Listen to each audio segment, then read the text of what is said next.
Émile Faguet, Initiation philosophique.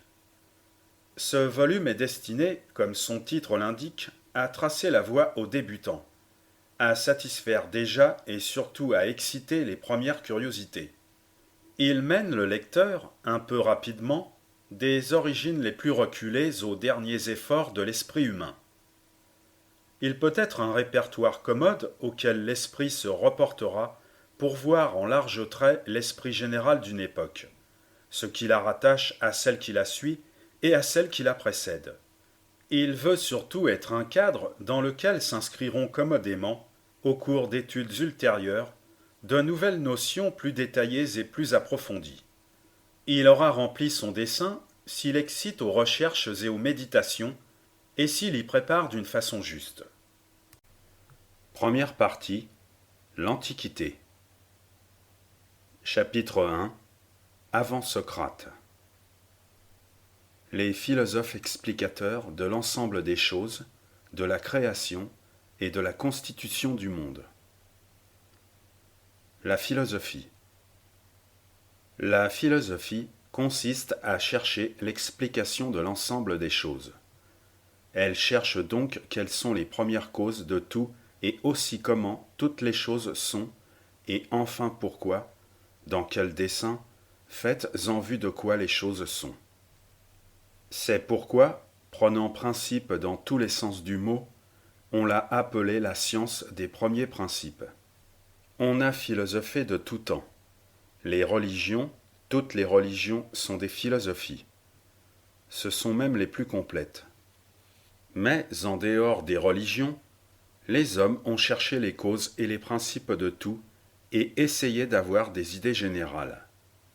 Ces recherches, en dehors des dogmes religieux dans l'Antiquité païenne, sont les seules dont nous nous occuperons ici.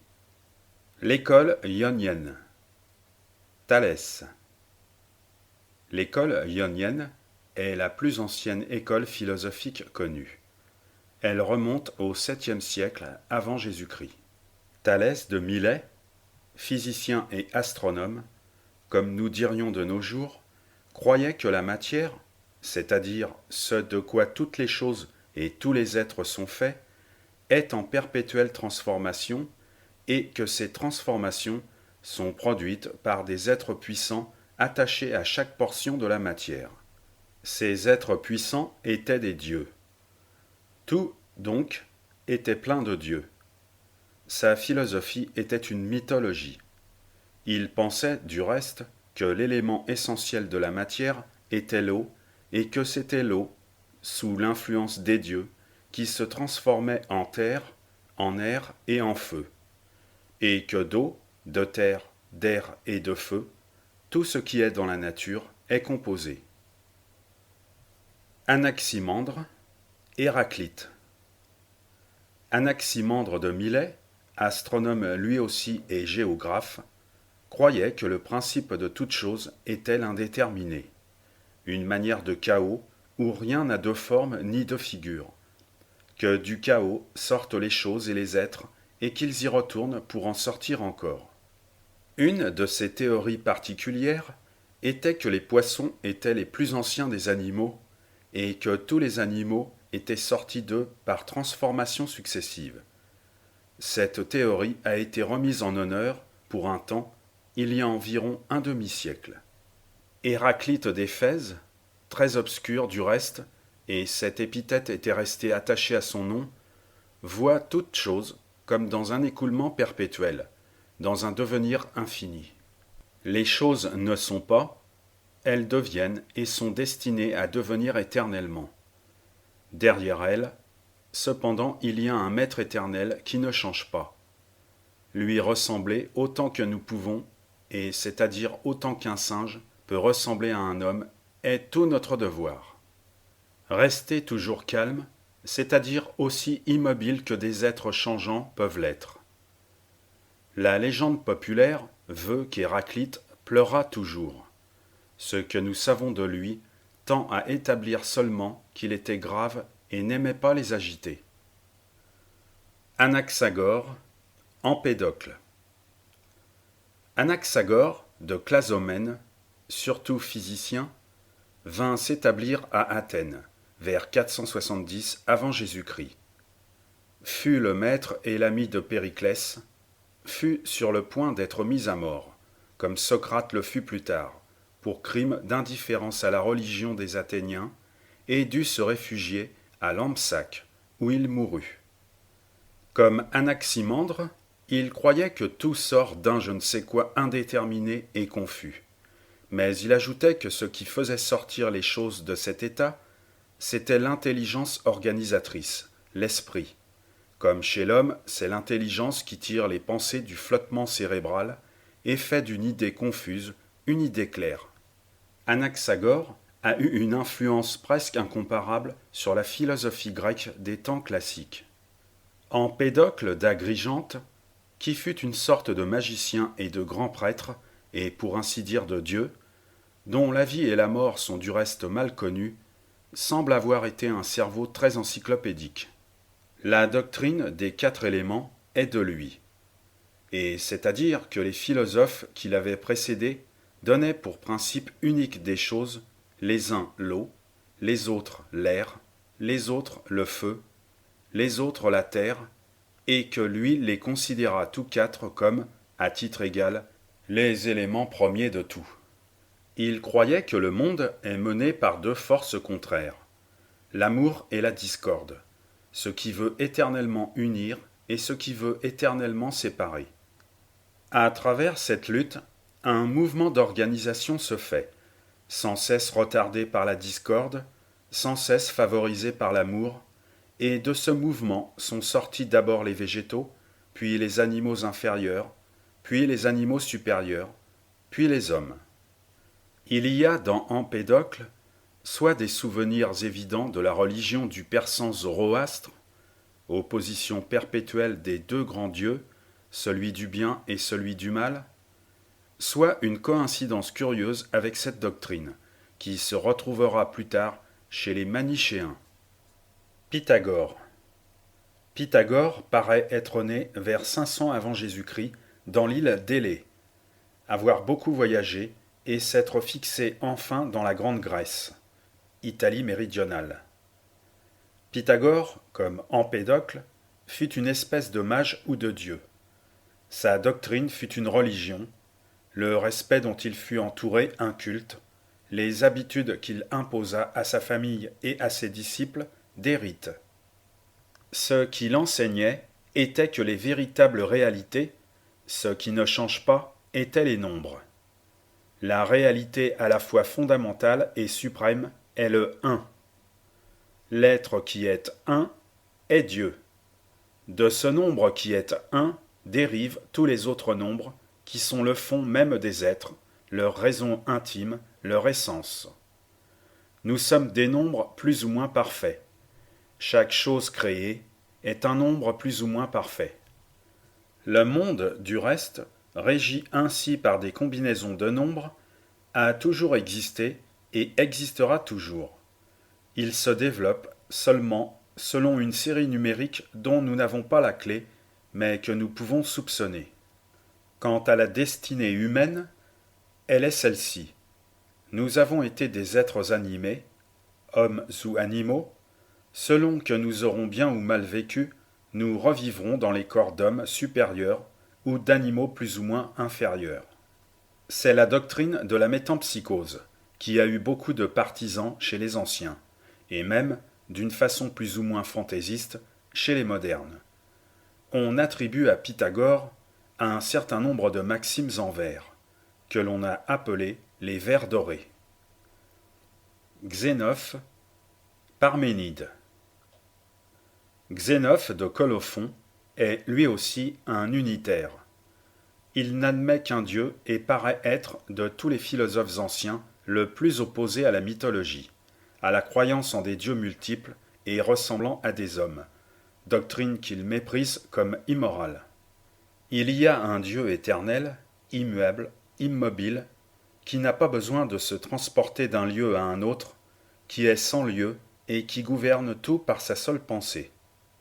Poussant plus loin, Parménide se dit que, si celui-là seul existe réellement qui est un, et qui est éternel, et qui ne change pas, tout le reste non seulement lui est inférieur, mais n'est qu'apparence, et que nous tous, terre, ciel, végétaux, animaux, hommes, nous ne sommes qu'une grande illusion, que fantôme, que mirage, qui disparaîtrait, qui n'existerait plus, et qui n'aurait jamais existé si nous pouvions apercevoir l'être en soi.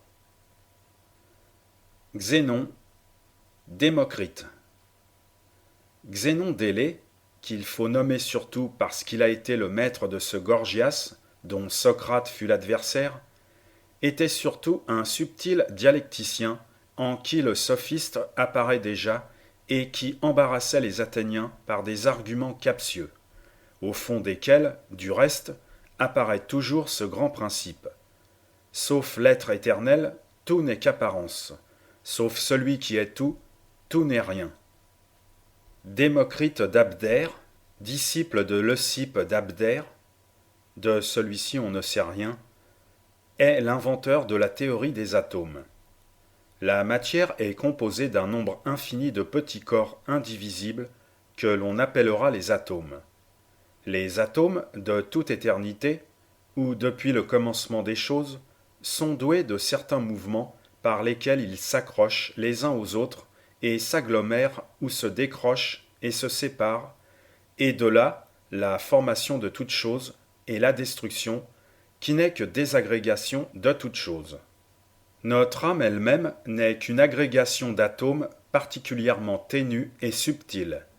Il est probable que quand un certain nombre de ces atomes quittent notre corps, c'est le sommeil, que quand presque tous le quittent, c'est la mort apparente, léthargie, catalepsie, que quand ils nous quittent tous, c'est la mort.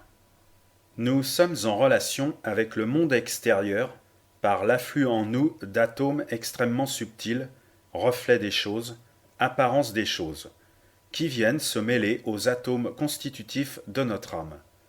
Il n'y a rien, du reste, dans notre intelligence, qui n'y ait été apporté par nos sens, et notre intelligence n'est que la combinaison des atomes qui constituent notre âme avec les atomes que les choses extérieures envoient, pour ainsi parler, dans notre âme.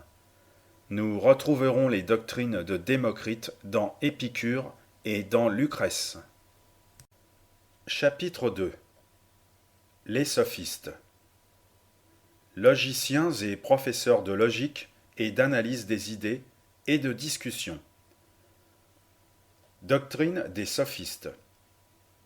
Les sophistes sont nés des Parménides et des Xénon d'Élée. Gorgias fut disciple de celui-ci. À force de penser que tout est apparence, sauf l'être suprême, seul réel, on en vient très facilement à croire que tout est apparence et aussi cet être-là, ou du moins ce qui ne laisse pas de revenir à peu près au même, que tout est apparence, y compris l'idée que nous pouvons avoir de l'être suprême. Ne croire rien et démontrer qu'il n'y a aucune raison de croire à quelque chose, c'est comme le point central de tous les sophistes.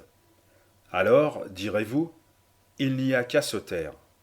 Mais non, il y a à cultiver son esprit, seule chose de l'existence de quoi nous soyons sûrs, pour le rendre habile, adroit et fort. Pourquoi ? Pour être un penseur habile, ce qui en soi est une belle chose, pour être aussi un homme considérable et écouté dans sa cité, et arriver à la gouverner. Aussi les sophistes donnent-ils surtout des leçons de psychologie, de dialectique et d'éloquence. Ils enseignent du reste la philosophie, mais pour démontrer que toute philosophie est fausse et que, comme dira Pascal plus tard, se moquer de la philosophie est vraiment philosopher. Ils semblent avoir été extrêmement intelligents, extrêmement instruits, très sérieux malgré leur scepticisme et avoir rendu à la Grèce ce très grand service de faire une analyse pénétrante, la première de notre faculté de connaître et des limites réelles, possibles ou probables, de notre faculté de connaître. Protagoras, Gorgias, Prodicos. Ils furent très nombreux. Le goût de leur art, que l'on pourrait appeler la critique philosophique, s'étant extrêmement répandue en Attique. On peut croire, d'après Platon, qu'il y en eut de très médiocres, et cela est naturel. Mais il y en eut qui furent évidemment de très grands maîtres. Les plus illustres furent Protagoras, Gorgias et Proticos de Céos. Protagoras paraît avoir été le plus philosophe d'entre eux, Gorgias le plus orateur et le plus professeur de rhétorique, Proticos le plus moraliste et le plus poète.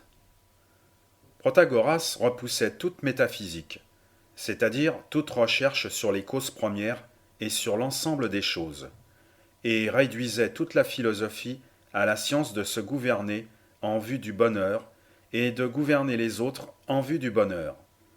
Comme Anaxagore, il fut banni de la cité à titre d'impie, et ses livres furent brûlés publiquement. Gorgias semble avoir soutenu les mêmes idées avec plus de modération et surtout moins de profondeur. Il prétendait surtout à former un bon orateur. C'est lui, d'après Platon, que Socrate a le plus rigoureusement poursuivi de ses sarcasmes. Prodicos, que Platon lui-même a eu en estime, paraît avoir été le plus préoccupé du problème moral. Le fameux apologue est de lui qui représente Hercule ayant à choisir entre deux chemins dont l'un est celui de la vertu et l'autre celui du plaisir. Comme Socrate devait l'être plus tard, il fut en butte à la terrible accusation d'impiété et subit la peine capitale. Les sophistes sont la date la plus importante de l'histoire de la philosophie antique. Jusqu'à eux, les systèmes philosophiques étaient de vastes poèmes sur l'ensemble de toutes les choses connues et inconnues. Les sophistes ont réagi contre ces généralisations ambitieuses et précipitées où l'imagination avait le plus de part, et leur découverte a été de ramener la philosophie à son vrai point de départ en affirmant qu'au moins la première chose à faire, et avant tout autre, était de connaître notre esprit et le mécanisme de notre esprit. Leur tort a été peut-être, en disant que c'était la première chose à faire, de dire le plus souvent que c'était la seule. Reste encore qu'ils étaient tout à fait dans le vrai, en assurant que c'était la première. Chapitre 3. Socrate. La philosophie ramenée tout entière à la morale, et la morale considérée comme le but de toute activité intellectuelle. La philosophie de Socrate. Nous ne savons rien de Socrate, si ce n'est qu'il est né à Athènes, qu'il a beaucoup discuté dans les rues d'Athènes avec tout le monde, et qu'il a souffert, et qu'il est mort sous les 30 tyrans.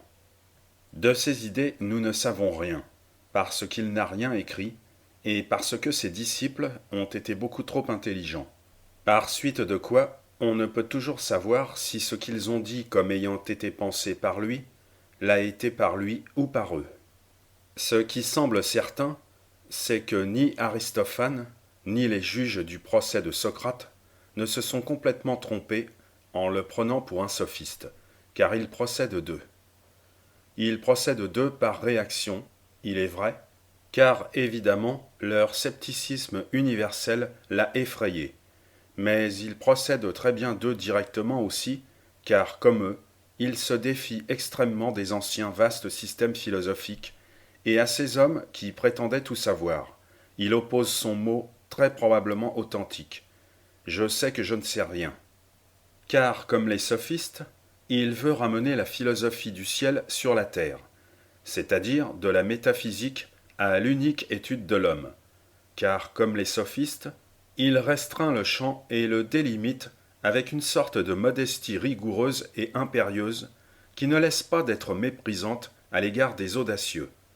Car, enfin, comme les sophistes, mais en ceci très analogue à bien des philosophes antérieurs aux sophistes, il n'a évidemment qu'un respect très modéré et très mêlé à l'égard de la religion de ses compatriotes.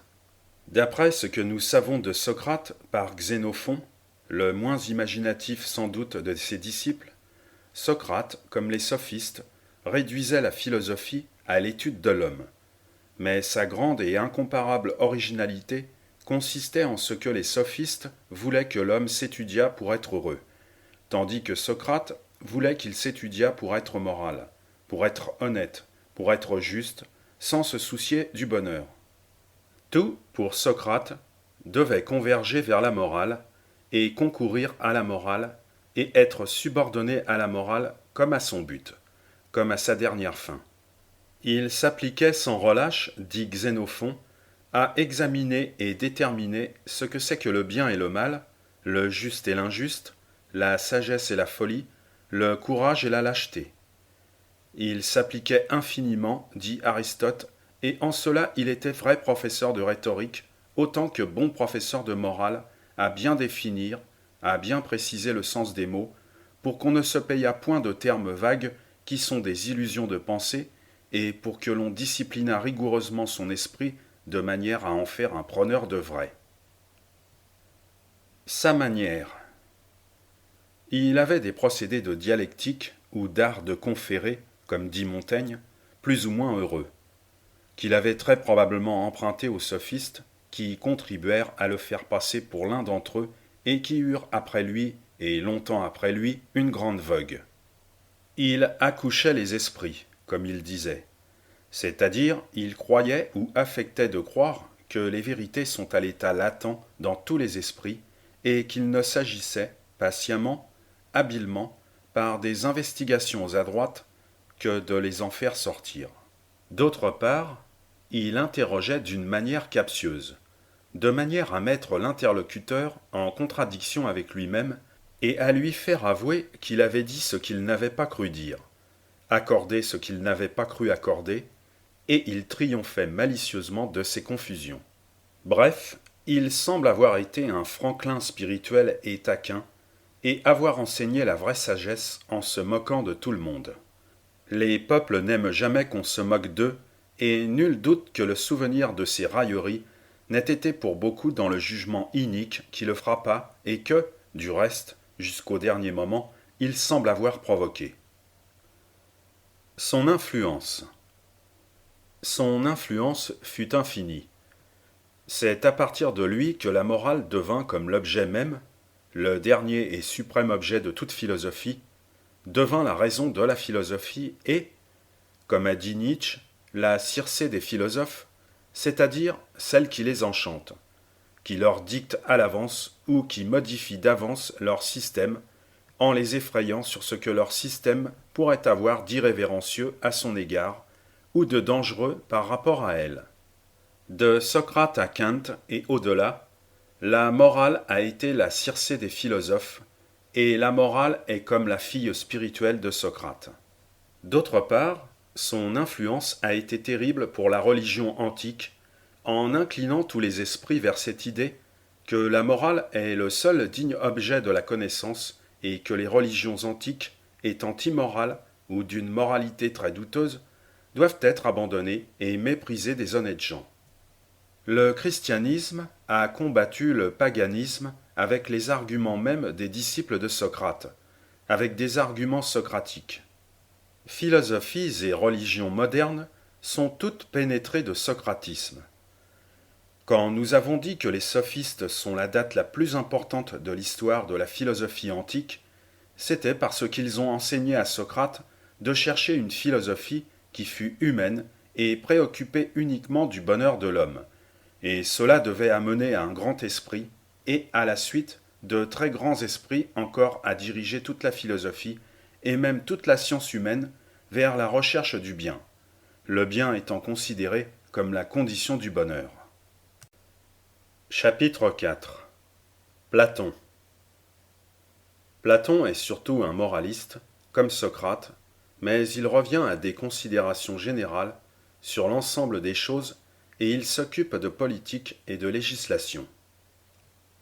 Platon, disciple de Socrate. Platon était un élève de Socrate, comme Xénophon, mais Xénophon n'a voulu être que le greffier de Socrate, et Platon a été un disciple à la fois très enthousiaste, très fidèle et très infidèle de Socrate. Il a été disciple très fidèle de Socrate, en ce qu'il n'a jamais cessé de mettre la morale au tout premier rang des considérations philosophiques. En cela, il n'a pas varié. Il a été disciple infidèle de Socrate en ce que, imaginatif, poète et admirable poète, il a reporté la philosophie de la terre au ciel. Il ne s'est pas interdit, et tout au contraire, d'échafauder de grands systèmes sur l'ensemble des choses et d'envelopper l'univers dans ses vastes et audacieuses conceptions. Il a établi invinciblement la morale, la science du bien, comme la fin dernière de toute connaissance. Dans ses brillants et charmants dialogues socratiques, il a fait de grands systèmes dans tous les ouvrages où il se donne comme parlant en son propre nom. Il était très savant, n'ignorant rien de tout ce qu'avaient écrit les philosophes antérieurs à Socrate, particulièrement Héraclite, Pythagore, Parménide, Anaxagore. Il repensait tout cela, et il pensait par lui-même avec une force et une richesse d'esprit dont il semble bien qu'il n'y ait pas eu d'autre exemple au monde. Les idées. Cherchant, à son tour, quelles sont les causes premières de tout ce qu'il y a d'éternellement réel derrière les apparences de ce monde changeant, il croit en un seul Dieu, comme bien d'autres avant lui. Mais dans le sein de ce Dieu, pour ainsi dire, il croit voir des idées, c'est-à-dire des types éternels de toutes les choses qui, en ce monde, sont changeantes, transitoires et périssables. On entend bien ce qu'il faisait par cette imagination toute nouvelle, si originale et si puissante. Il remplaçait l'Olympe du peuple par un Olympe spirituel, la mythologie matérielle par une mythologie idéaliste, le polythéisme par un polyidéisme, si je puis ainsi parler, les dieux par des types. Derrière tout phénomène, source, forêt, montagne, les Grecs voient un dieu, un être matériel, semblable à eux, plus puissant qu'eux. Derrière tout phénomène, toute pensée aussi, tout sentiment, toute institution, derrière quoi que ce soit, Platon voit une idée, immortelle, éternelle, indestructible, incorruptible, qui vit dans le sein de l'éternel, dont tout ce qui est sous nos yeux n'est que le reflet vacillant et trouble, et qui soutient, anime, conserve pour un temps tout ce qui est sous nos yeux. Or, avoir quelque connaissance de ces idées, c'est toute la philosophie. Comment peut-on en avoir quelque connaissance? En s'élevant du particulier au général, en distinguant dans chaque chose ce qui est son fond permanent, ce qu'elle a de moins changeant, de moins variable, de moins circonstanciel. Par exemple, un homme est un être bien complexe. Il a 1000 sentiments divers, 1000 idées diverses, 1000 façons d'être et de vivre. Quel peut être son fond permanent? C'est sa conscience, qui, elle, ne varie pas, ne se transforme pas, dit toujours obstinément la même chose. Le fond de l'homme, l'idée éternelle dont chaque homme est ici le reflet, c'est la conscience du bien. L'homme est une incarnation ici-bas de cette partie de Dieu qui est le vouloir du bien. Selon que de ce vouloir il s'écarte ou se rapproche, il est moins homme ou plus homme. La dialectique et la morale platonique. Cette méthode, pour s'élever jusqu'aux idées, est ce que Platon appelle la dialectique, c'est-à-dire l'art de discerner. La dialectique discerne le fond superficiel, le permanent du transitoire, l'indestructible du toujours détruit. Elle est la méthode philosophique par excellence qui contient toutes les autres ou à quoi toutes les autres se ramènent. Sur cette métaphysique et à l'aide de cette dialectique, Platon construisait une morale extrêmement pure qui était simplement, comme on a dit plus tard, imitation de Jésus-Christ, une imitation de Dieu.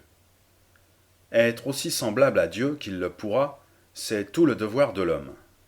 En Dieu résident les idées de vrai, de beau, de bien, de grand, de puissant. Réaliser relativement ces idées que Dieu réalise absolument, c'est à quoi l'homme doit s'attacher. Dieu est le juste ou la justice est dans le sein de Dieu et c'est la même chose. L'homme ne peut pas être le juste, mais il peut être injuste. Et c'est tout dans un seul mot. Car la justice contient tout ou, si l'on préfère, est le caractère commun de tout ce qui vaut. La justice est le bien, la justice est belle, la justice est vraie, la justice est grande en ce qu'elle ramène tous les cas particuliers à une pensée générale. La justice est puissante, étant la force qui maintient opposée à la force qui détruit. La justice est éternelle et invariable. Être injuste, selon tous les sens de ce mot, est le devoir de l'homme et est sa destination propre. L'immortalité de l'âme.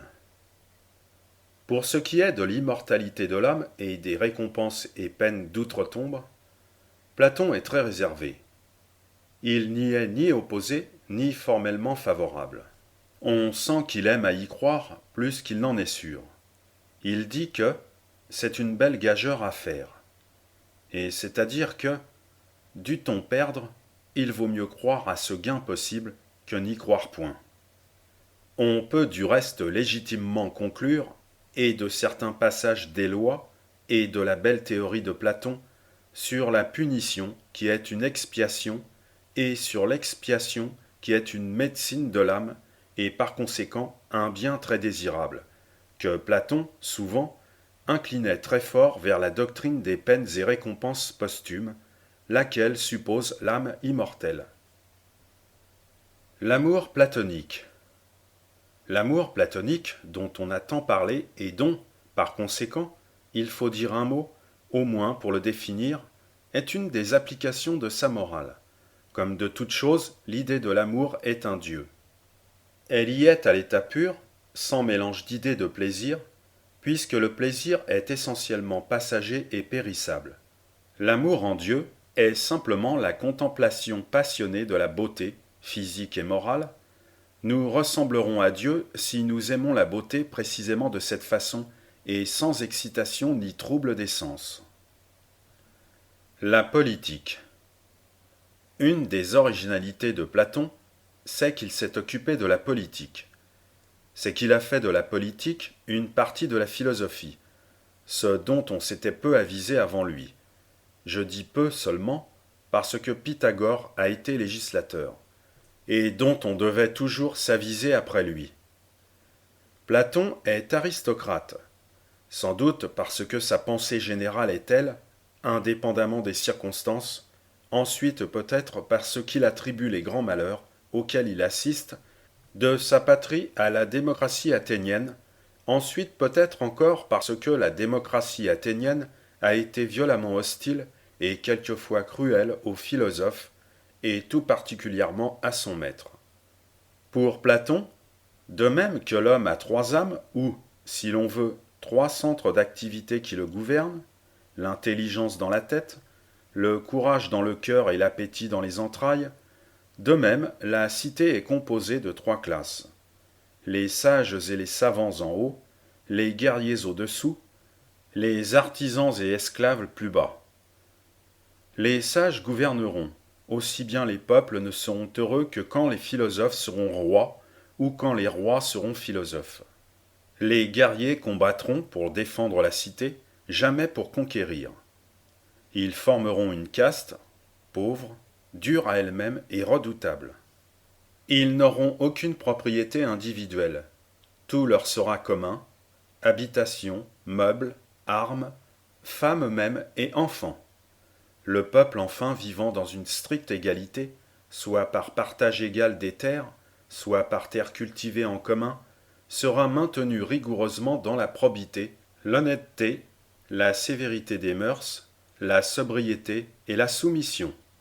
Les arts, sauf la musique guerrière et les danses guerrières, seront éliminés de la cité. Elle n'a besoin ni de poètes, ni de peintres, ni de musiciens qui corrompent les mœurs en les amollissant et en faisant sentir à tous l'aiguillon secret de la volupté.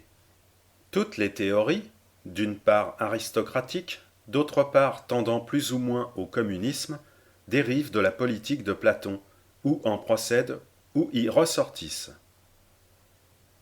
Le maître de la philosophie idéaliste. Platon est pour tous les penseurs, même pour ses adversaires, le plus grand nom de la philosophie humaine. Il est le grand maître de la philosophie idéaliste, c'est-à-dire de toute la philosophie qui croit que les idées gouvernent le monde et qui croit que le monde est un acheminement vers une perfection qui est quelque part et qui lui donne des ordres et qui l'attire. Pour ceux-là même qui ne sont pas de sa famille d'esprit, Platon est le plus prodigieux des penseurs qui ont uni la sagacité psychologique, la vigueur dialectique, la puissance d'abstraction et l'imagination créatrice, chez lui merveilleuse. Chapitre 5. Aristote. Savant encyclopédique, comme philosophe surtout moraliste et logicien. Aristote, élève de Platon. Aristote de Stagire fut un élève de Platon, et il s'en est souvenu, comme font d'ordinaire les meilleurs élèves pour le combattre.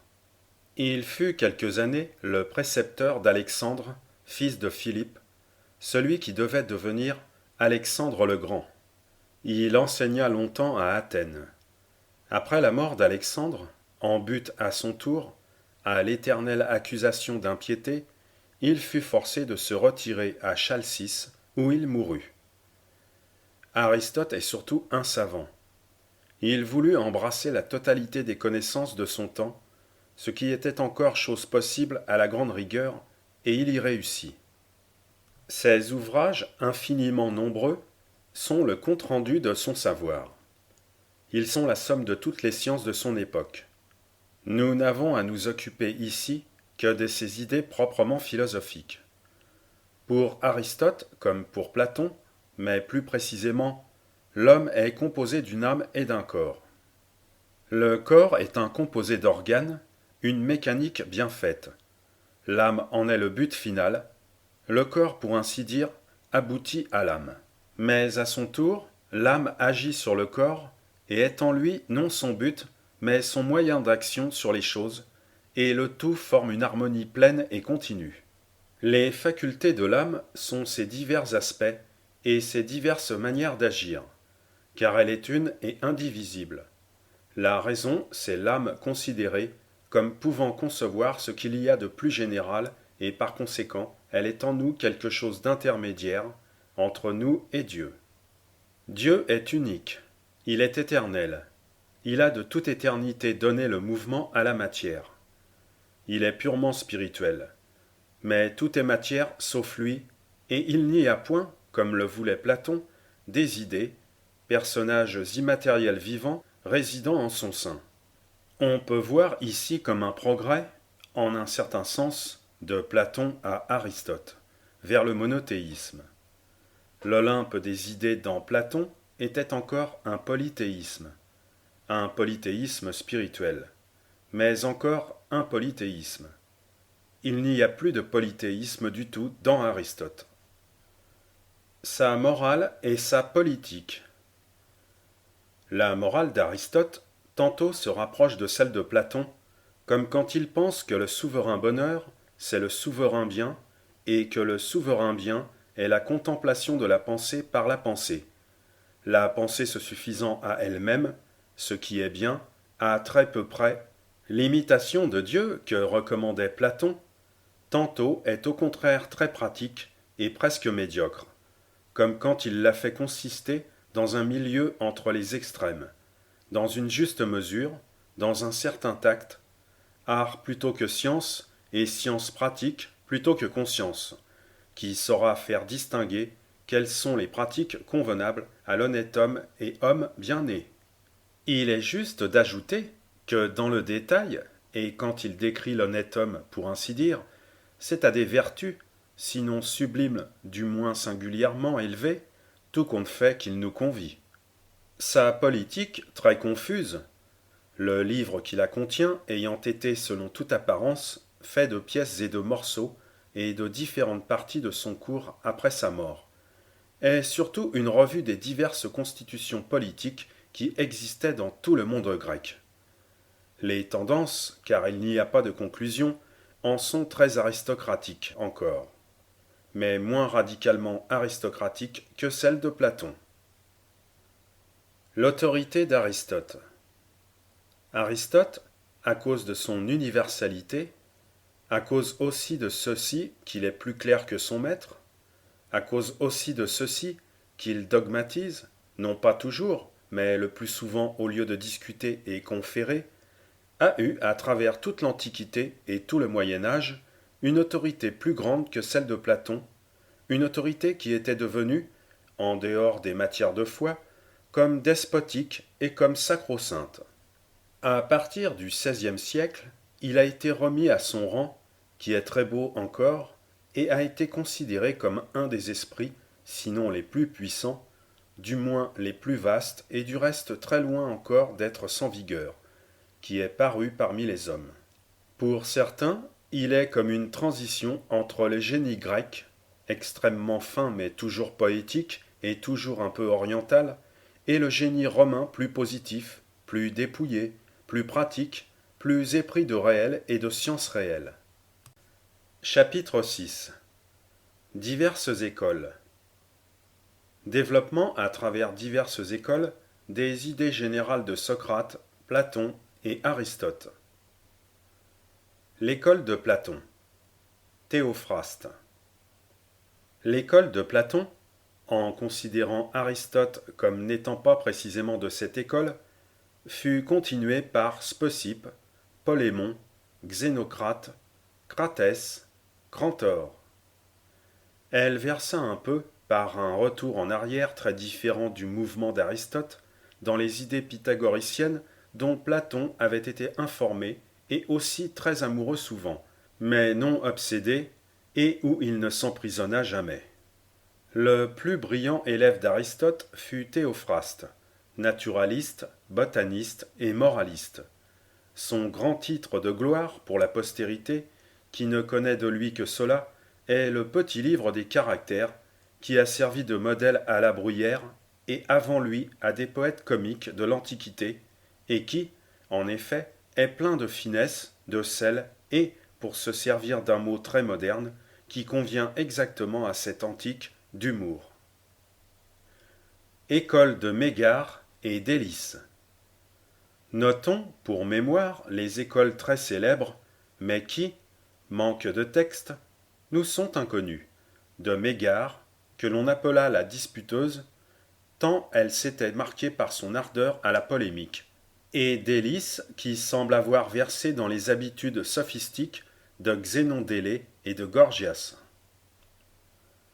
L'école cynique, Antisthène, Diogène.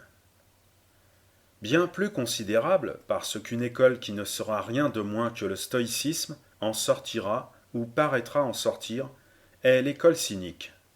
Comme il est arrivé assez souvent, les vagues commencements du stoïcisme ressemblent très sensiblement à sa fin. Les stoïciens des derniers siècles de l'Antiquité étaient des espèces de moines mendiants, mal vêtus, mal nourris, d'extérieur négligé, méprisant toutes les commodités de la vie. Les cyniques, au temps d'Alexandre, furent ceux-là même, professant que le bonheur est la possession de tous les biens, et que la seule façon de posséder tous les biens est de savoir s'en passer. C'est Antisthène qui fonda cette école, ou plutôt cet ordre. Il avait été l'élève de Socrate, et il n'est pas douteux que son unique pensée fût celle-ci: imiter Socrate en l'exagérant. Socrate avait été pauvre, avait méprisé la richesse, avait méprisé le plaisir et avait méprisé la science. Le culte de la pauvreté, le mépris des plaisirs, des honneurs, des richesses et la parfaite conviction que savoir quelque chose est parfaitement inutile à l'homme, c'est tout Antisthène. Cela mène très loin, du moins dans les esprits systématiques. Si tout est méprisable, sauf la vertu individuelle, c'est le retour à la vie solitaire et sauvage qui est préconisé. Plus de civilisation, plus de société, plus de patrie. Antisthène était dans ses idées où ses disciples et successeurs furent encore plus. Ils furent cosmopolites et anarchistes. Le plus illustre de cette école, illustre surtout par son excentricité, fut Diogène qui roulait sur les remparts de Corinthe le tonneau qui lui servait de maison. Allumait sa lanterne en plein jour sous prétexte de chercher un homme, se disait citoyen de l'univers, était accusé d'avoir été chassé de Sinope par ses compatriotes et répondait: c'est moi qui les ai condamnés à y rester. Disait à Alexandre qui lui demandait ce qu'il pourrait faire pour lui. Que tu t'ôtes de mon soleil, tu me fais de l'ombre. Cratès, Ménippe, Aristippe. On cite encore Cratès de Thèbes, moins insolent et de meilleure manière, aussi contempteur des biens de ce monde, et Ménippe, le faiseur de satire, dont Lucien, beaucoup plus tard, a fait le plus amusant interlocuteur de ses amusants dialogues. En sens inverse, à la même époque, élève de Socrate comme Antisthène, Aristippe fondait l'école du plaisir, assurait que la seule recherche digne de l'effort de l'homme était celle du bonheur, et que se rendre heureux était son devoir. Qu'en conséquence, étant assez prouvé et même évident que le bonheur ne peut pas nous venir du dehors, mais doit être cherché en nous, il faut s'étudier, se bien connaître, et ceci est de Socrate, pour éprouver quels sont les états d'âme qui nous donnent une jouissance durable, solide, et s'il se peut permanente. Or, la chercheuse et la trouveuse de plaisir solide, c'est la sagesse, ou plutôt, il n'y a pas d'autre sagesse que l'art de distinguer entre les plaisirs et de choisir avec une grande finesse de discernement ceux qui sont vrais. La sagesse consiste encore à dominer les malheurs par la maîtrise de soi, pour qu'ils ne nous atteignent pas, et même les plaisirs, tout en jouissant, pour qu'ils ne nous dominent pas. Possédons sans être possédés était une de ces devises qu'Horace a traduite ainsi. Je tâche à soumettre les choses à moi, et non moi aux choses. Cette sagesse toute pratique, et qui n'est qu'un égoïsme bien entendu, est celle d'Horace et de Montaigne, et que Voltaire à son tour mettra en vers quelquefois heureux. L'école de Cyrène. Aristippe eut pour successeur à la direction de son école sa fille Arethée, puis son petit-fils. Les aristippistes ou cyrénaïques, l'école s'étant fixée à Cyrène, méprisaient franchement les dieux et les considéraient comme des inventions à effrayer les femmes et les petits-enfants. L'un d'eux, Ève et Mère, inventa la théorie en partie très fausse, en partie exacte, que tous les dieux sont simplement des héros, des rois, des grands, divinisés après leur mort par la reconnaissance ou la terreur des foules. Comme il arrive souvent, les théories philosophiques étaient essentiellement plastiques et prenant la forme du tempérament qui les reçoit. Tel Cyrénaïque, Hégésias a émis cette doctrine que le souverain bonheur de l'homme est le suicide. En effet, si l'objet de l'homme est le bonheur, la vie donnant évidemment beaucoup moins de bonheur que de peine, la philosophie du bonheur est de se dérober à la vie, et le seul bon parti est le suicide. Il ne paraît pas qu'Hégésias ait donné la seule preuve de sincérité de cette doctrine qu'on puisse donner quand on la professe. Chapitre 7. L'épicurisme. L'épicurisme croit que le devoir de l'homme est de rechercher le bonheur et que le bonheur consiste dans la sagesse. La philosophie morale.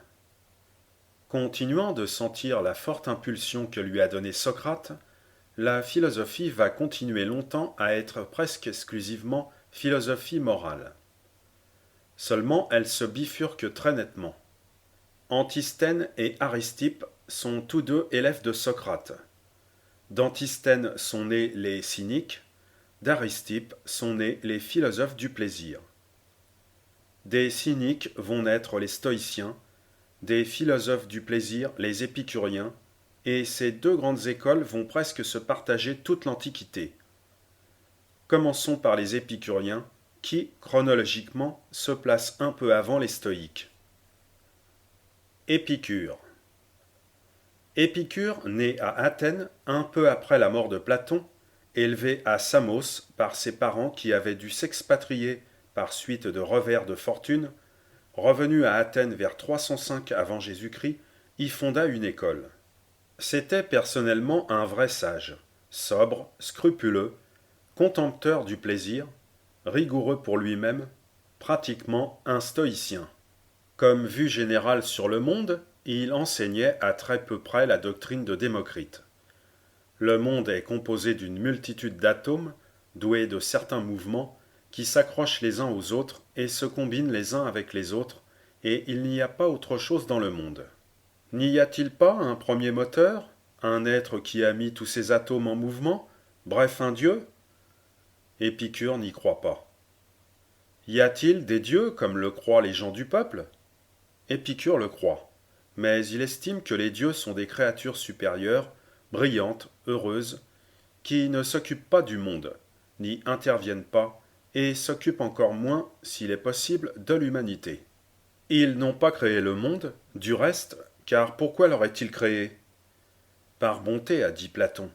Mais il y a tant de mal dans le monde que s'ils l'ont créé par bonté, ils se sont trompés et ce sont des sots. Et s'ils ont permis volontairement le mal, ce sont des méchants. Et donc il est charitable à leur égard de penser qu'ils ne l'ont pas créé. La morale épicurienne. Au point de vue de la morale, Épicure se rattache certainement à Aristippe, mais avec la différence qu'il y a entre le plaisir et le bonheur. Aristippe disait que le but de la vie est le plaisir intelligent.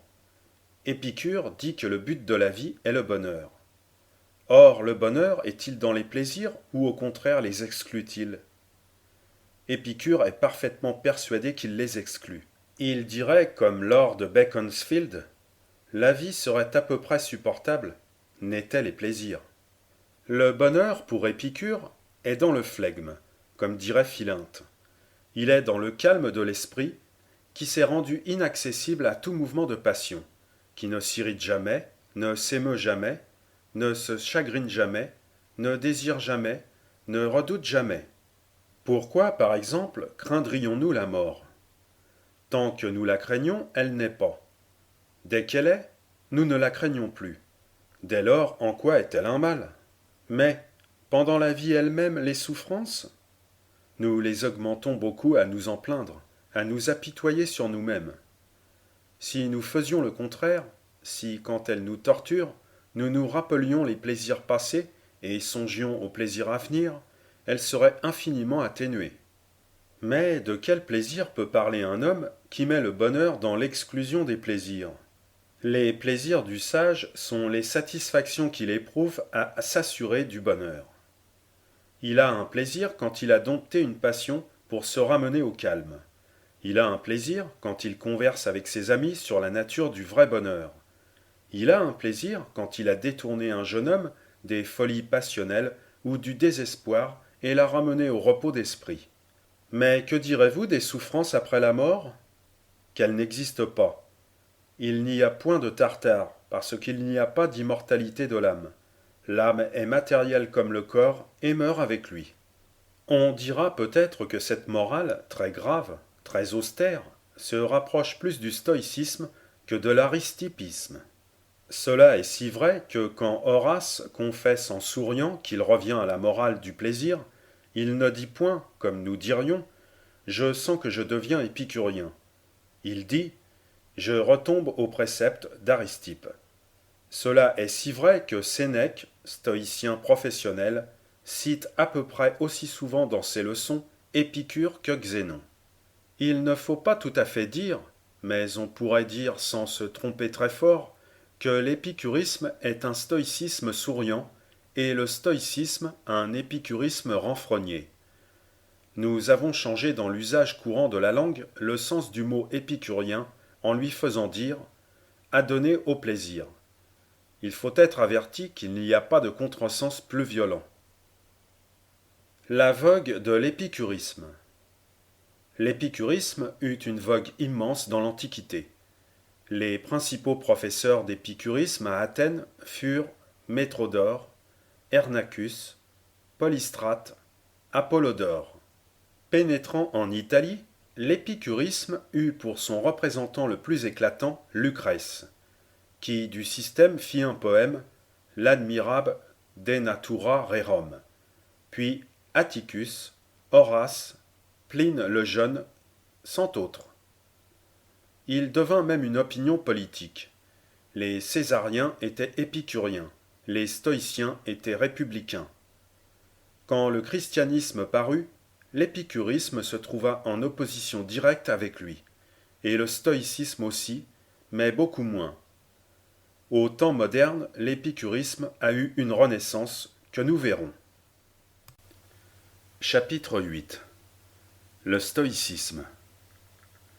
Les passions sont des maladies que l'on peut extirper et qu'il faut extirper. La logique stoïcienne. Le stoïcisme existait comme en germe dans le cynisme, et du reste dans Socrate, comme l'épicurisme dans Aristippe.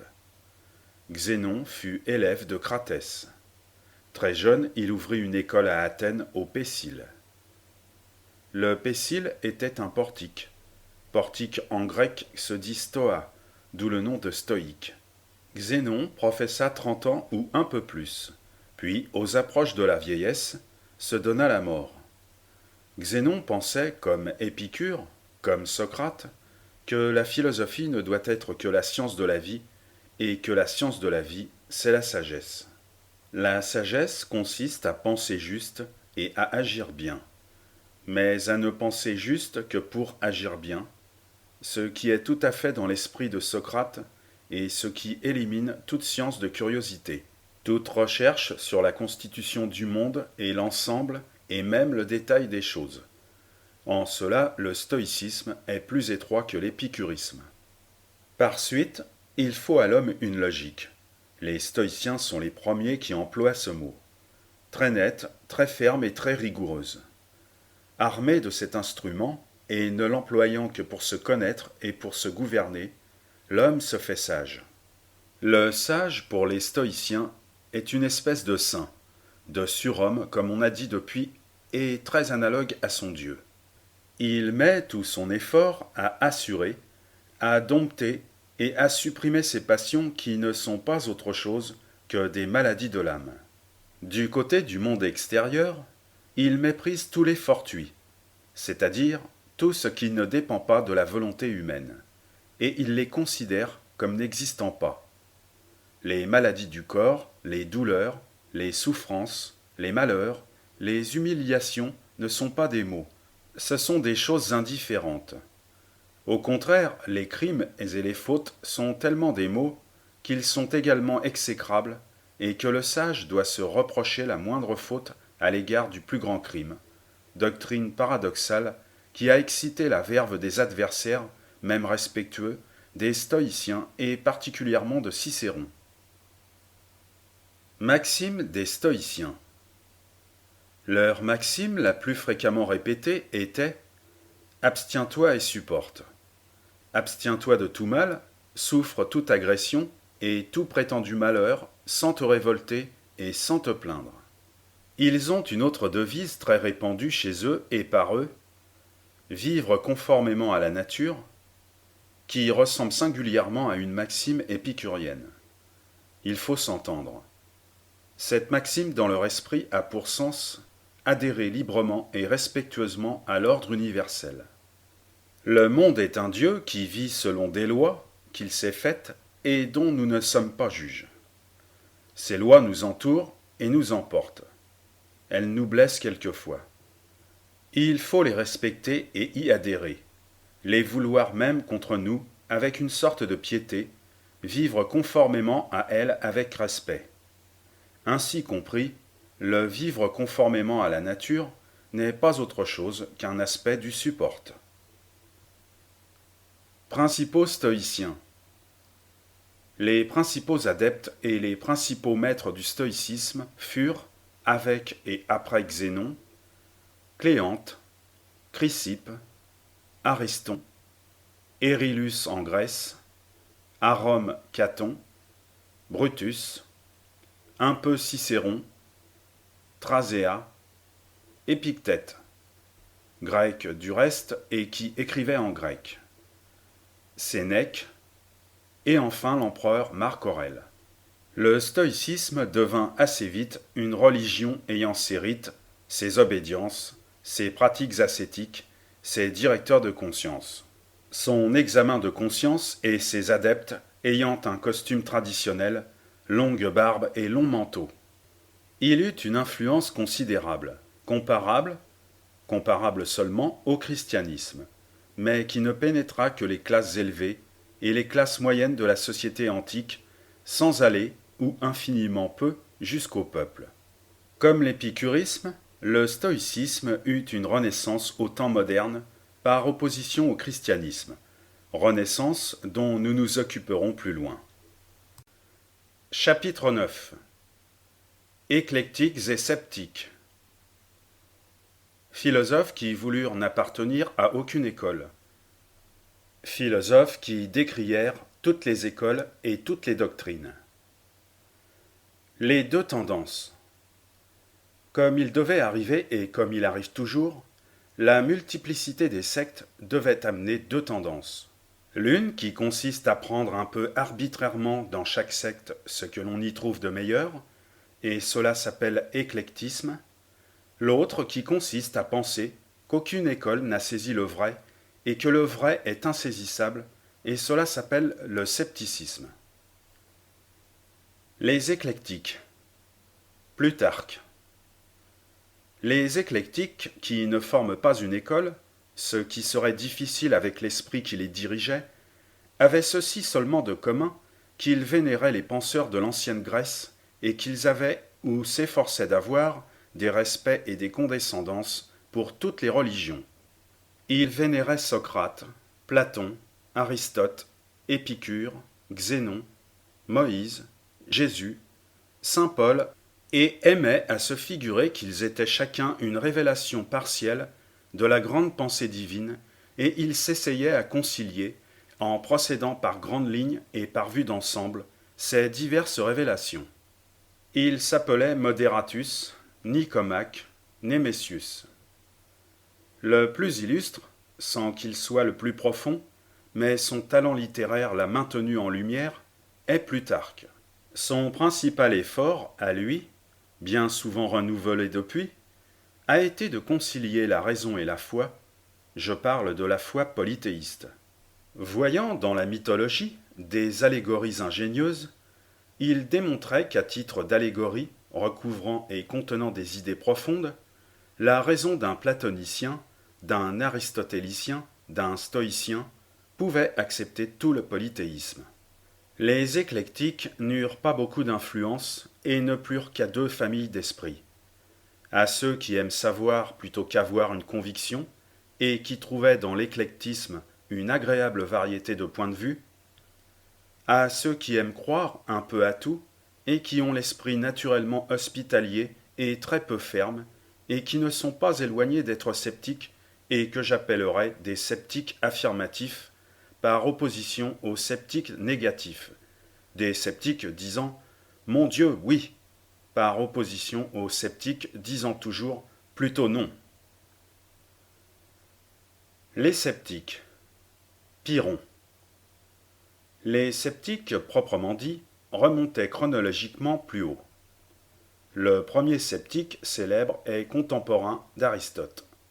Il suivit Alexandre dans sa grande expédition d'Asie. C'est Pyrrhon. Il tint école assez obscurément, semble-t-il à Athènes, et eut pour successeur Timon. Ces philosophes, comme tant d'autres, cherchaient le bonheur et ils affirmaient qu'il était dans l'abstention de juger, dans l'esprit restant en suspens, dans le ne rien dire. Aphasie.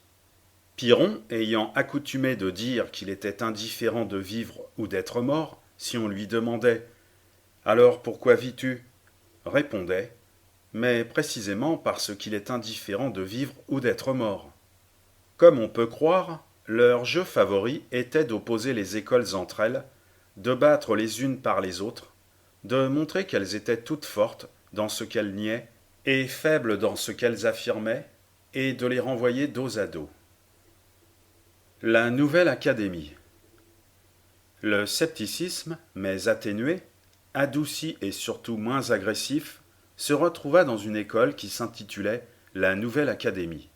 Elle prétendait se rattacher à Socrate, non sans quelque raison, puisque Socrate avait assuré que la seule chose qu'il sût était qu'il ne savait rien, et elle tenait essentiellement à ne rien affirmer. Seulement les académiciens croient qu'il y a des choses probables, plus probables que d'autres, et ils sont les fondateurs du probabilisme, qui n'est pas autre chose que la conviction accompagnée de modestie. Ils étaient plus ou moins modérés, selon leur tempérament personnel. Arcésilas l'était beaucoup et se bornait à développer le sens critique chez son élève. Carnéade était plus négateur et en arrivait ou revenait à être un sceptique et un sophiste pur et simple. Cicéron, avec un certain fond de stoïcisme, a été l'élève des plus modérés des nouveaux académiciens. Énécidème, Agrippa, Empiricus. D'autres se fondaient sur l'expérience même, sur l'incertitude de nos sensations et observations, sur tout ce qui peut nous piper et nous faire illusion, pour faire éclater combien la connaissance humaine est relative et misérablement partielle. Tel Énécidème, qu'on croirait que Pascal a lu, tant Pascal, quand il n'est pas dans la foi et quand il prend position de sceptique, précisément pour établir qu'il faut se réfugier dans la foi, donne exactement toutes les raisons d'Énécidème. Tel encore Agrippa, tel encore Sextus Empiricus, si souvent critique de la science, qui démontre comme un peu de nos jours M. Henri Poincaré, que toutes les sciences et même les plus orgueilleuses de leur certitude, comme la mathématique et la géométrie, reposent sur des conventions et des commodités intellectuelles. Chapitre 10. Le néoplatonisme. Retour à la métaphysique. Métaphysicien imaginatif à la manière de Platon, mais avec excès. L'alexandrinisme. La métaphysique au milieu de tout cela, c'est-à-dire l'effort pour comprendre l'ensemble des choses, semble un peu bas. Elle a une renaissance au IIIe siècle de notre ère, avec des alexandrins, de là le nom d'école alexandrine, qui vinrent professer à Rome avec le plus grand éclat. L'alexandrinisme, c'est un néoplatonisme, c'est-à-dire un platonisme renouvelé et, dans la pensée de ses auteurs, agrandi. Plotin. Plotin enseignait ceci. Il y a Dieu et la matière. Dieu un, la matière multiple et divisible. Dieu est inintelligible en soi et n'est compris que dans ses manifestations. On s'élève non pas à la connaissance de lui, mais au sentiment de lui, par une série de degrés qui sont comme la purification progressive de la croyance et qui nous amènent à une sorte d'union avec lui, comme serait celle d'un être avec un autre être, qu'il ne verrait pas, mais de la présence duquel il ne douterait point. La matière, et c'est-à-dire tout l'univers, est une émanation de Dieu, comme le parfum est émanation d'une fleur. Tout n'est pas Dieu, et il n'y a que Dieu qui soit Dieu.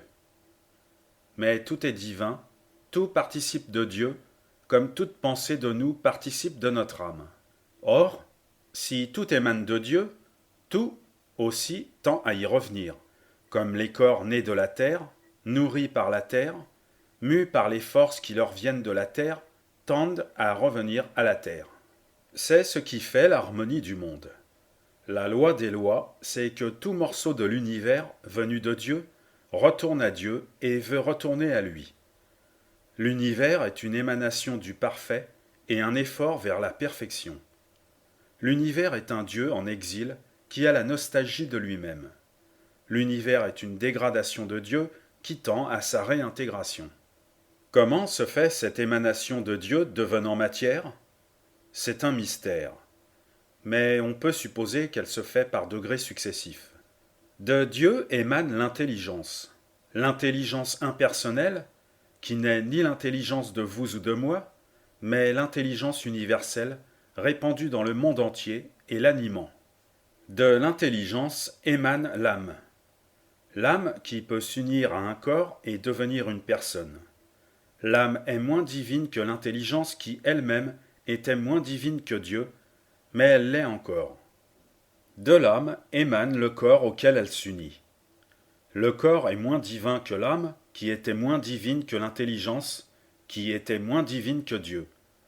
Mais il l'est encore, car il a une forme, une figure, un dessin, marque et empreinte de l'intelligence divine. Et enfin, la matière sans forme est la plus lointaine des émanations de Dieu et la plus basse des dégradations de Dieu. Dieu est en lui. Il pense de pensées pures dans l'intelligence. Il pense de pensées mêlées et confuses dans l'âme. Il sent dans le corps. Il dort dans la matière informe. Et le but de la matière informe, c'est d'avoir une forme, c'est-à-dire un corps. Et le but du corps, c'est d'avoir une âme. Et le but de l'âme, c'est de s'unir à l'intelligence.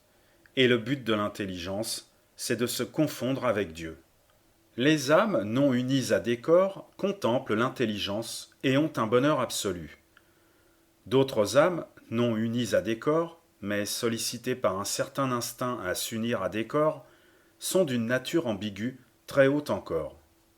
Enfin, les âmes unies à des corps, les nôtres, sont très dégradées, mais peuvent se relever et se purifier par la contemplation de l'intelligence éternelle et par leur union relative avec elle. Cette contemplation a plusieurs degrés, pour ainsi dire, d'intensité, degrés que Plotin appelait des hypostases. Par la perception, nous entrevoyons les idées, par la dialectique, nous les pénétrons. Par une dernière hypostase, qui est l'extase, nous pouvons quelquefois nous unir immédiatement à Dieu, vivre en lui. Les élèves de Plotin. Plotin eut pour élève et successeur Porphyre, Jamblique, d'autres encore. Porphyre ne fait guère qu'exposer la doctrine de son maître et n'a d'originalité que comme logicien. Avec Jamblique et son école, nous assistons à un effort très intéressant pour relever le paganisme épuisé et expirant, pour constituer un paganisme philosophique. Les philosophes de l'école de Jamblique sont du reste des magiciens, des spirites, des faiseurs de miracles, des hommes aussi antipositivistes que possible. Quant à Jamblique lui-même, il essaie de concilier le polythéisme avec le néoplatonisme en mettant au centre de tout un Dieu suprême, un Dieu pour ainsi dire essentiel, dont il fait sortir une foule de dieux secondaires et de troisième ordre et de quatrième ordre, depuis ceux qui sont purement immatériels jusqu'à ceux qui sont inhérents à la matière. Les subtiles divagations du néoplatonisme continuèrent obscurément dans l'école d'Athènes jusqu'au moment où elle fut fermée et pour jamais en 529 par l'empereur Justinien comme hostile à la religion de l'Empire qui était à cette époque le christianisme. Chapitre 11. Le christianisme. Idée philosophique que le christianisme accueille, adopte ou crée, comment il doit donner un tour nouveau à toute philosophie, même étrangère à lui. La philosophie et la morale chrétienne. Le christianisme se répandit dans l'Empire par la propagande des apôtres et tout particulièrement de saint Paul à partir de l'année 40 environ. Ses succès furent extrêmement rapides, surtout parmi les hommes et les femmes du peuple, et gagna peu à peu les classes supérieures. Comme philosophie générale, le christianisme primitif n'apportait absolument que les dogmes hébraïques, unité de Dieu, Dieu providentiel, c'est-à-dire intervenant directement dans les événements humains, immortalité de l'âme et récompenses et peines d'outre-tombe, idée récente chez les Juifs, mais cependant antérieure au christianisme. Comme morale, il apportait quelque chose de tout nouveau et de si beau qu'il n'est pas très probable que l'humanité le dépasse jamais et qui peut, incomplètement et imparfaitement, se résumer ainsi. Il ne faut pas seulement craindre Dieu, comme les païens et comme les anciens juifs, il faut l'aimer. Il faut l'aimer passionnément, comme un fils son père, et tout faire pour cet amour et en considération de cet amour. Tous les hommes sont frères comme fils de Dieu, et ils doivent s'aimer comme des frères. Aimez votre prochain comme vous-même, aimez celui qui ne vous aime pas, aimez vos ennemis.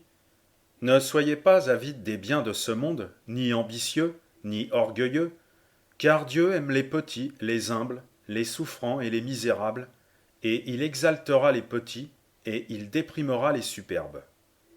Rien de pareil n'avait été dit dans toute l'Antiquité, et il faut des prouesses d'ingéniosité, du reste intéressantes, pour trouver dans les sages anciens quelques linéaments seulement de cette doctrine. Enfin, comme politique, si l'on peut parler ainsi, le christianisme apportait cette nouveauté. Il y a deux empires, l'empire de Dieu et l'empire humain. Vous ne devez pas tout à l'empire humain. Vous ne lui devez très fidèlement que ce qu'il lui faut pour qu'il soit fort et conserve la société. En dehors de lui, et cela fait, vous êtes sujet de Dieu et ne devez compte qu'à Dieu de vos pensées, de vos croyances, de votre conscience, et sur cette partie de vous-même l'État n'a aucun droit, ni aucune autorité, si ce n'est usurpé et tyrannique. Et il y avait dans cette parole comme la charte de la liberté individuelle, comme la charte des droits de l'homme.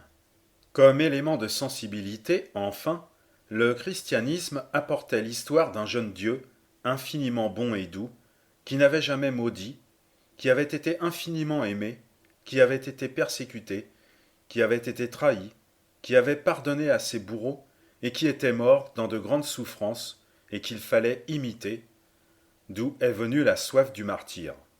Et cette histoire n'était pas en soi plus touchante que celle de Socrate, mais elle était celle d'un jeune martyr, et non d'un martyr vieux, et il y a là pour l'imagination et la sensibilité des foules une très sensible différence. Les succès du christianisme.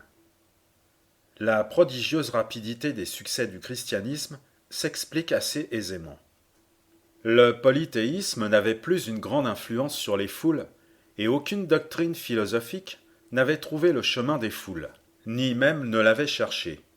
Le christianisme, essentiellement populaire, aimant les humbles, aimant les petits, ayant tendance à les préférer aux grands de la terre et à les considérer plus que ceux-ci comme enfants de Dieu, fut reçu par les foules comme la seule doctrine pouvant remplacer le polythéisme vermoulu, et elles virent dans le christianisme la religion qu'elles attendaient, et dans les chefs du christianisme leurs protecteurs et défenseurs. Son évolution. Le christianisme évolua très rapidement, et de grandes doctrines morales, avec un minimum de métaphysique rudimentaire, devint, peut-être à tort, une philosophie rendant compte ou voulant rendre compte de toutes choses. Pour ainsi parler, il s'adjoignit une métaphysique qui l'emprunta en grande partie à la philosophie grecque, en grande partie à la tradition hébraïque. Il eut ses idées sur l'origine des choses et assura que Dieu était éternel, mais que la matière ne l'était pas, et que Dieu l'avait créée de rien. Il eut ses idées sur l'essence de Dieu, et le vit en trois personnes ou hypostases, l'une aspect de Dieu comme puissance, l'autre aspect de Dieu comme amour, et l'autre aspect de Dieu comme intelligence. Il eut ses idées sur l'incarnation et l'humanisation de Dieu, Dieu s'étant fait homme sans cesser d'être Dieu en Jésus-Christ. Il eut ses idées sur les rapports de l'homme avec Dieu, l'homme ayant quelque puissance en lui d'épuration et de perfectionnement, mais ayant toujours besoin d'un secours de Dieu pour se perfectionner, théorie de la grâce, ce qu'il est nécessaire que l'homme croie, car sans cela, il serait d'une superbe insolence dans le sentiment de sa liberté. Il eut ses idées sur l'existence du mal sur la terre, disant, pour justifier Dieu, d'avoir permis le mal sur la terre, que la terre était un lieu d'épreuve et que le mal n'était qu'une manière de mettre l'homme à l'épreuve et de savoir quels sont ses mérites. Il eut ses idées sur les récompenses et peines d'outre-tombe, et à l'enfer pour les méchants et le ciel pour les bons qu'avait connu l'Antiquité. Il ajouta le purgatoire, lieu à la fois de punition et de purification par la punition, idée toute platonicienne que Platon a pu inspirer, mais n'avait pas eue. Enfin, il fut toute une philosophie répondant, et du reste d'une façon souvent admirable, à toutes les questions que se pose ou peut se poser l'humanité.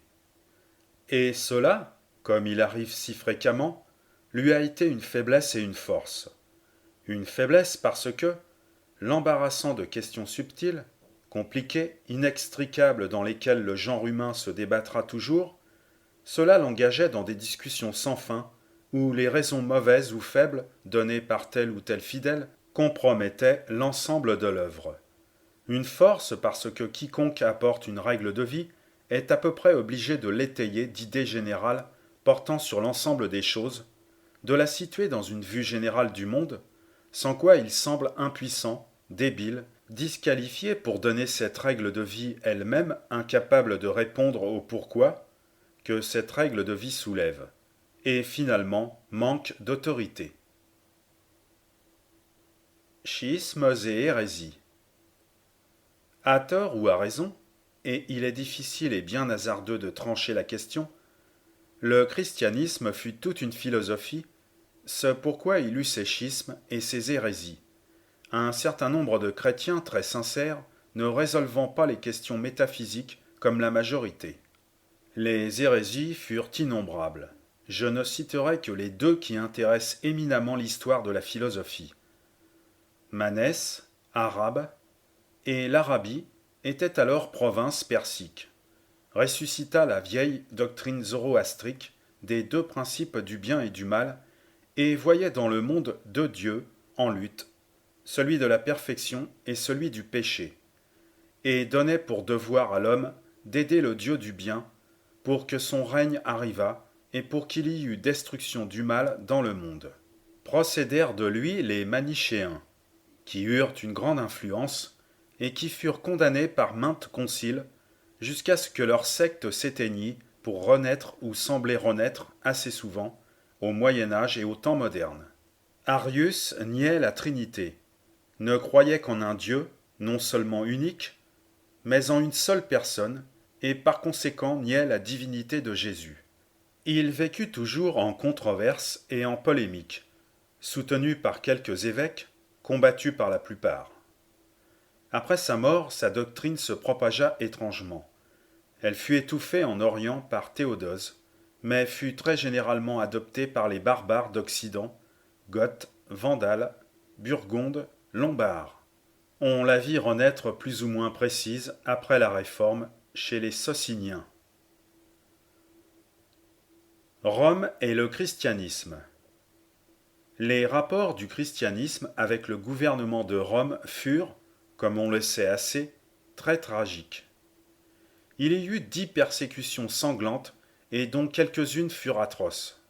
On s'est souvent demandé la cause de cette animosité contre les chrétiens de la part d'un gouvernement qui tolérait toutes les religions et toutes les philosophies. On s'est dit que les persécutions sont naturelles à Athènes, où la démocratie, obstinément attachée aux divinités du pays, traite en ennemis du pays ceux qui font abstraction des dieux du pays. Que les persécutions sont naturelles de la part d'un Calvin ou d'un Louis XIV, qui confondent en eux les deux pouvoirs et qui n'admettent pas que personne ait dans l'État une autre façon de penser que celle du chef de l'État, qu'elles sont incompréhensibles de la part d'un gouvernement qui admettait tous les cultes et toutes les doctrines. L'explication est peut-être d'abord que le christianisme était essentiellement populaire et que le gouvernement voyait en lui le plébéianisme, toujours inquiétant, et une organisation du plébéianisme, chose plus inquiétante encore. L'administration de la religion avait toujours été chose aristocratique. Les pontifes romains étaient des patriciens, l'empereur était le souverain pontife. Obéir, encore que ce ne fût que spirituellement, à des prêtres particuliers, c'était désobéir à l'aristocratie romaine, à l'empereur lui-même, et c'était proprement une révolte. L'explication est peut-être encore que chaque religion nouvelle qui s'introduisait à Rome ne contrariait point et ne contredisait point le polythéisme, le principe du polythéisme étant précisément qu'il y a beaucoup de dieux, tandis que le christianisme, niant tous les dieux, affirmant qu'il n'y en a qu'un et qu'il faut mépriser tous les autres comme n'existant pas, contredisait, niait et ruinait ou prétendait détruire l'essence même du polythéisme. Il n'était pas une variante, il était une hérésie. Il était plus qu'hérétique, il était anarchique. Il condamnait non seulement telle ou telle religion, mais la tolérance même avec laquelle le gouvernement romain acceptait toutes les religions. Et dès lors, il est assez naturel qu'il ait été combattu à outrance par tous les empereurs, à bien peu près, depuis les plus exécrables comme Néron jusqu'aux meilleurs comme Marc Aurèle. Le christianisme et les philosophes. Les rapports du christianisme avec la philosophie furent confus. L'immense majorité des philosophes le repoussa, se croyant supérieur à lui et du reste, le sentant redoutable, s'arma contre lui de tout ce qu'elle pouvait trouver de beau ou de spécieux ou d'expédient dans l'ancienne philosophie, et l'ardeur du néoplatonisme que nous avons considéré vient en partie précisément de cet instinct de rivalité et de lutte. Il y eut à cette époque une foule d'Ernest Havet opposant l'hellénisme au christianisme, et Ernest Havet n'est qu'un néoplatonicien du XIXe siècle. Un certain nombre de philosophes, cependant, soit du côté judéo-chrétien, soit du côté hellénique, essayèrent de quelques conciliations, et soit juifs firent comme des avances à l'hellénisme, soit grecs admirent qu'il y avait quelque chose d'acceptable du côté de Sion. Aristobule, juif, antérieur à Jésus-Christ, semble avoir tenté d'accommoder Moïse avec Platon. Philon, juif, contemporain de Jésus-Christ et qui lui a survécu, non chrétien, que nous connaissons mieux, poursuivit toute sa vie le dessein de montrer toutes les ressemblances qu'il pouvait y avoir entre Platon et l'Ancien Testament, à peu près comme de nos jours, quelques-uns se sont efforcés de démontrer l'accord surprenant entre la théorie darwinienne et la Genèse. On l'appelait le Platon juif, et l'on disait à Alexandrie « Philon imite Platon » ou « Platon imite Philon ». De leur côté, plus tard, certains Grecs éclectiques que nous avons nommés, Moderatus, Nicomaque, Nomesius, poussèrent la bienveillance jusqu'à tenir compte, sinon de Jésus du moins, de Moïse, et d'admettre la pensée israélite dans l'histoire de la philosophie et de la sagesse humaine. Mais en général, c'est dans les écoles de philosophie et dans le monde, de plus en plus restreint, se piquant de philosophie, que le christianisme était particulièrement repoussé, écarté et méconnu. Les philosophes chrétiens. Les chrétiens ne laissèrent pas d'avoir, sans parler de beaucoup d'autres qui appartiennent plutôt à l'histoire de l'Église qu'à celle de la philosophie, deux très grands philosophes qui s'imposent à notre attention, Origène et saint Augustin. Origène.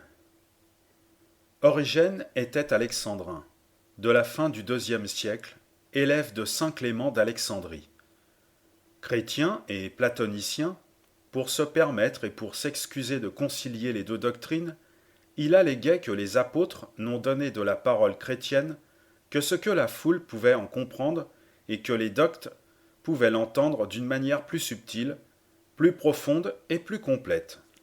Cette précaution prise, il exposait son système qui est celui-ci. Dieu est un pur esprit. Il se dégrade déjà dans des esprits qui sont ses émanations. Ces esprits sont capables du bien et du mal. Quand ils inclinent au mal, ils se revêtent de matière et deviennent des âmes dans des corps. C'est ce que nous sommes. Il y a du reste plus bas que nous. Il y a des esprits impurs qui ont revêtu des corps immondes, ce sont les démons. Or, frères déchus des anges, nous sommes libres, moins qu'eux, mais libres encore. Par cette liberté, nous pouvons en cette vie ou nous relever ou nous abaisser. Mais cette liberté ne suffit pas. Il nous faut un peu d'aide. Cette aide nous vient des esprits qui sont restés esprits purs. L'aide qu'ils nous donnent est combattue par les efforts des esprits entièrement déchus qui sont plus bas que nous dans l'échelle.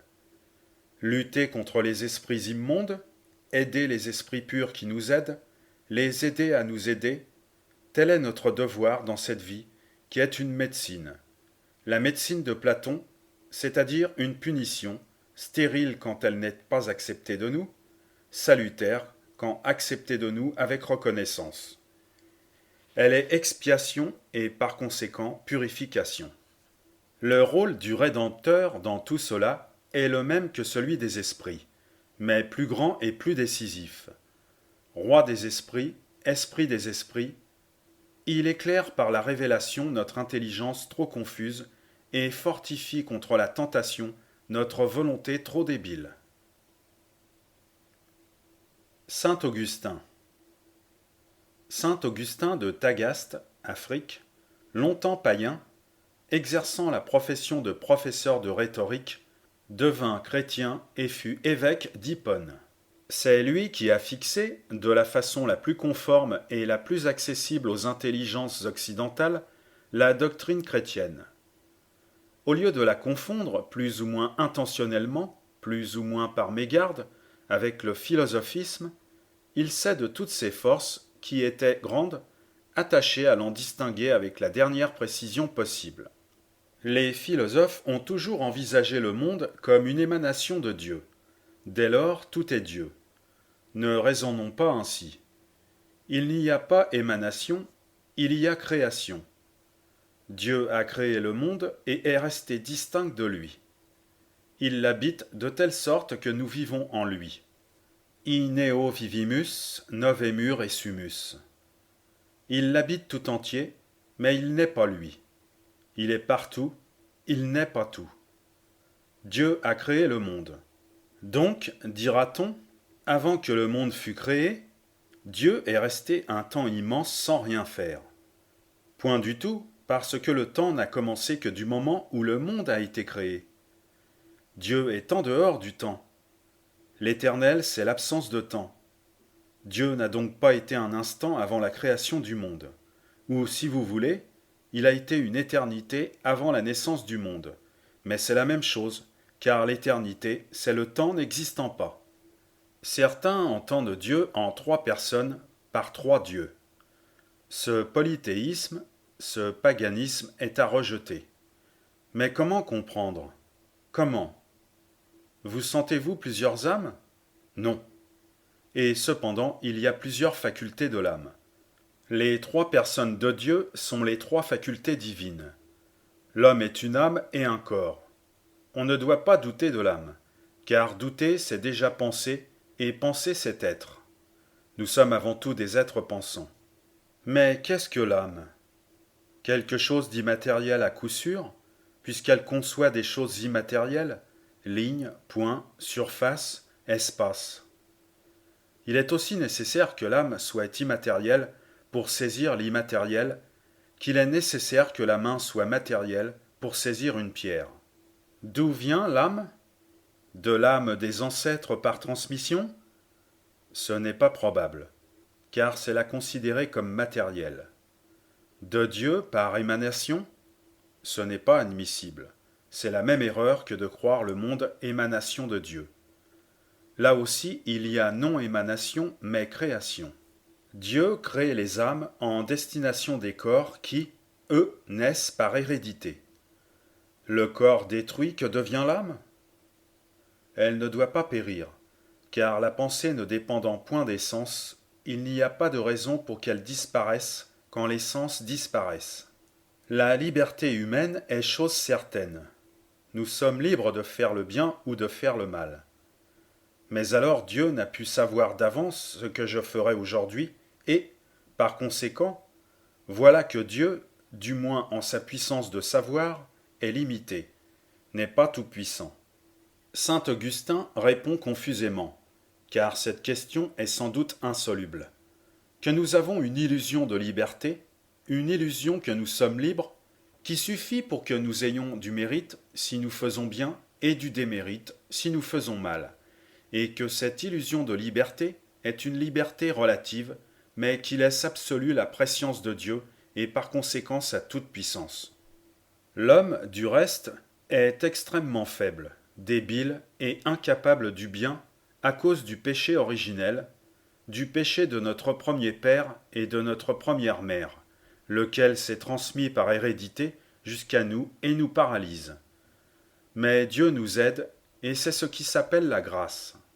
Il nous aide gratuitement, comme l'indique le mot grâce, et s'il veut, et quand il veut, et dans la mesure qu'il veut. La doctrine de la prédestination, par laquelle on est d'avance destiné à être sauvé ou perdu, naîtra de là.